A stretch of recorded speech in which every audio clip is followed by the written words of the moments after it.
Hello, welcome back to the Breaking News Update. My name is Jimmy Boyd, and you're watching Boyd News. I want to thank you so much for tuning in today. I've got a breaking news report coming out regarding Russia, and we're going to talk about their defense industry as a new report today breaking on The Economist, which is a mainstream news media outlet, is reporting that Russia is ramping up their defense industry. So I'm going to show you this report here on your screen. Russia is massively expanding its defense industry and tripling production. New charts show an increase in activity at the Alabuga plant in Tatarstan, where drones are manufactured, as well as explosive factories and plant number 9 in Yekaterinburg. Okay, so lots of different factories across Russia that are producing war equipment for this fight against Ukraine have been massively expanding their operations and producing more military equipment. This is something we've been discussing multiple times now. But I actually want to show you guys this chart, and we talked about this a little bit this morning with our update video for the Russia-Ukraine war. So let's take a look at this from Nexter real quick. Russia boosts military production sharply, The Economist infographic reported today. The Economist reports a sharp increase in activity at Russian defense factories since 2022. The biggest jump is at the Kazan helicopter plant, which reached 950 units. The Perm and Kazan powder plants also saw significant growth, producing 598 and 329 units respectively. So take a look at these charts here. We've got three categories: aircraft, explosives, and artillery. So these are the different factories in Russia. We have the Alabuga factory, Begishevo Airport, Kazan helicopter plant, Zala Aero Kalashnikov or Lancet. Then under explosives, we have the Sverdlov plant, Selmash plant, Kazan gunpowder plant, Perm gunpowder plant.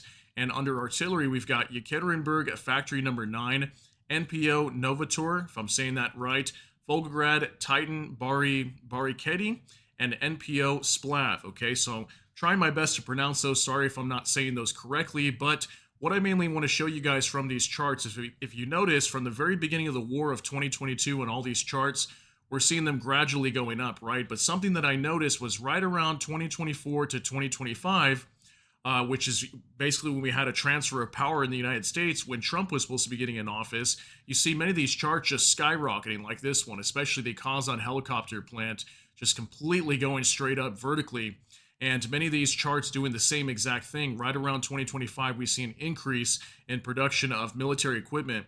And the reason why I want to bring that up is if Vladimir Putin knew that Trump was going to get in office, many things that he stated, while he was campaigning as president, before he was even elected, he claimed many times he would have this war wrapped up and in the bag, before he was even in office or within 3 months after. We know how that's gone. Obviously, this war did not end in the time frame that Trump would have liked.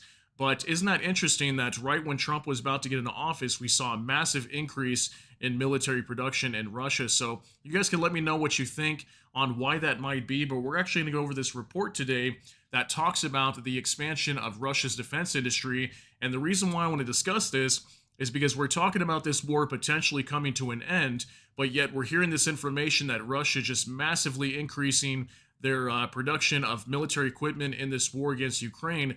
Why would they be doing that if they're expecting to end this war? This possibly makes you think that maybe this war is not going to come to an end, right? So take a look at this from RBC Ukraine. Russia ramps up weapons production. The Economist shows scale in charts and figures. Date today, May 12th, 2025 is when this was coming out. Here's a picture of a bunch of Shahed drones in a Russian factory.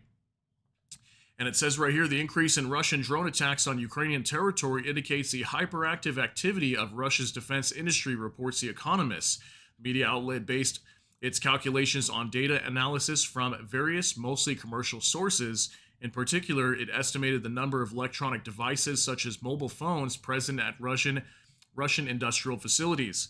The data represents only a portion of the total number of devices, possibly between 2 and 10%, but they serve as an indicator of the level of activity among Russian workers. Okay, so that's possibly indicating that if more people are showing up at these plants, that means they're hiring more people, meaning they're producing more military equipment. So that's a big sign as well that Russia is massively increasing their defense industry output. Now it says here tank factories. The Omsk tank plant is one of the largest tank factories in Russia. This facility receives old T-80 tanks produced decades ago and upgrades them, operating around the clock. It is known that activity at Omsk Transmash slightly increased before Russia's invasion of Ukraine in February 2022, but then declined afterwards. So here's a little map, okay? We can see it was increasing prior to the invasion. Once the invasion came in, that's when a lot of their production at this plant for tanks went down. And then if you've noticed, basically since then it's gone up. And then right around 2025, what we see here again, just skyrocketing once again. So why is it happening right at the start of when we're starting to hear that Trump is going to be president? I thought that was interesting.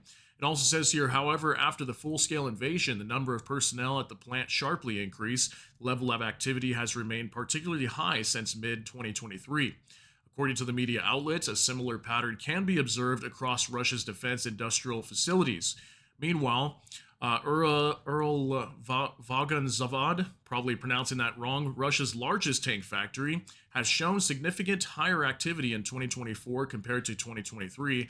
The Arzamas plant, which produces armored personnel carriers, and the Kurgan-Mash Zavod and Motovilika plants, which manufacture infantry fighting vehicles, also experiencing a boom. Okay, so these other plants, same thing. We're seeing these charts just gradually increasing, and then especially over the last 6 to maybe 8 months, another spike in production of military equipment at these plants we can see on these charts here.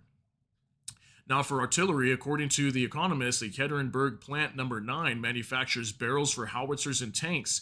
Satellite imagery reveals artillery pieces and cannons parked in the open air. Just a few kilometers away is the Novator facility, which develops Iskander ballistic missiles. In addition, there are signs of significant growth at the Titan Barakati plant in Volgograd, where Iskander launchers are produced, and the Splav Research and Production Association in Tula, which manufactures Grad, Uragan, and Smerch rockets. We just talked about the Splav Research plant not too long ago. Ukraine attacked it with drones. So there's more of these artillery facilities, same thing, skyrocketing right at the end of 2024. We're seeing a major boom in production. Now, explosives, producing 3 million shells per year requires vast quantities of explosives. The largest facility in Russia for their production is the Sverdlov plant in Zerinsk, which specializes in manufacturing chemicals for artillery shells and guided aerial bombs. In recent months, output at this plant has increased significantly. Julian Cooper, an expert from the University of Birmingham, noted that heightened activity has also been observed at the Selmash facility in Kurov, where ammunition casings are produced. Okay, so same thing with these other plants here for explosives, still seeing an increase in production, except for maybe the Kazan gunpowder plant. We've kind of been seeing that declining recently, but now you can see towards the end of the year just slightly starting to go up again.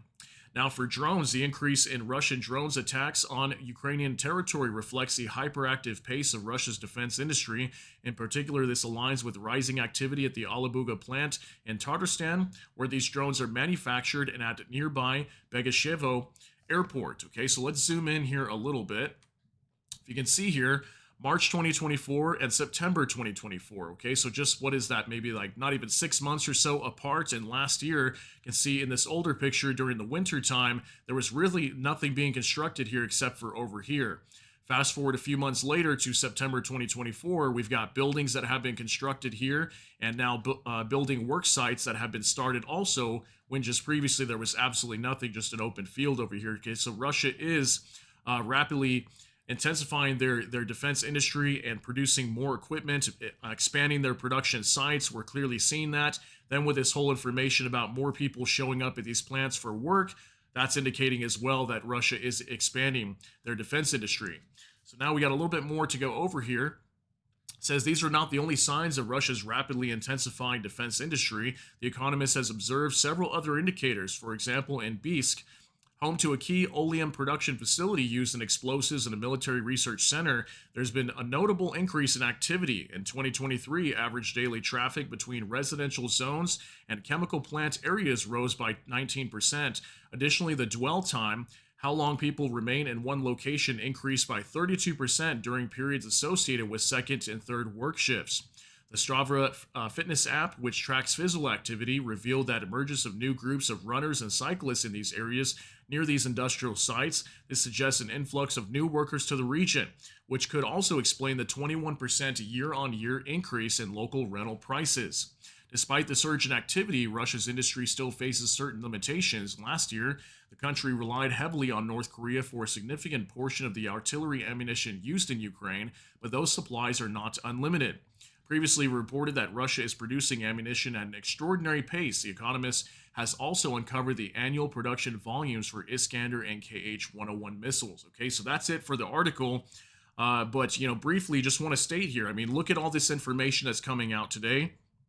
Does this possibly indicate that Russia is not ready to end this war? I mean, there's an old saying that, you can say whatever you want, but the numbers don't lie, right? If these charts are real and they're indicating and truthful that, Russia's defense industry is continuously growing right now, and especially in the last maybe 6 months or so, has exploded and skyrocketed to where they're producing more equipment now than ever.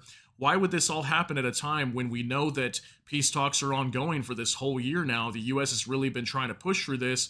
Why would Russia continue producing more and more equipment for this war if they're expecting this war to come to an end? Now, that makes me think that Russia is not ready to end this war. Then if we line that up with all the other information I've been sharing with you guys in terms of peace talks, this shows to me that Russia is not ready for this war to end. If anything, they're ready for an expansion of this war, possibly expansion of the war in Ukraine, maybe even after going after other European nations. There's been lots of warnings of the Baltic nations being attacked, maybe even Finland. So I think something is possibly coming here very soon. I mean, Russia would not be producing all this military equipment if they weren't planning to end this war. Now, you guys can let me know what you think, though, down below in the comment section. But that's going to be it for today's update. If you got something out of this, please smash that like button. Also, if you enjoy my content, please consider subscribing down below. Hit the notification bell. That way YouTube can notify you. With that, hope you all have a great day. Everybody take care and God bless. And we'll see you in the next one.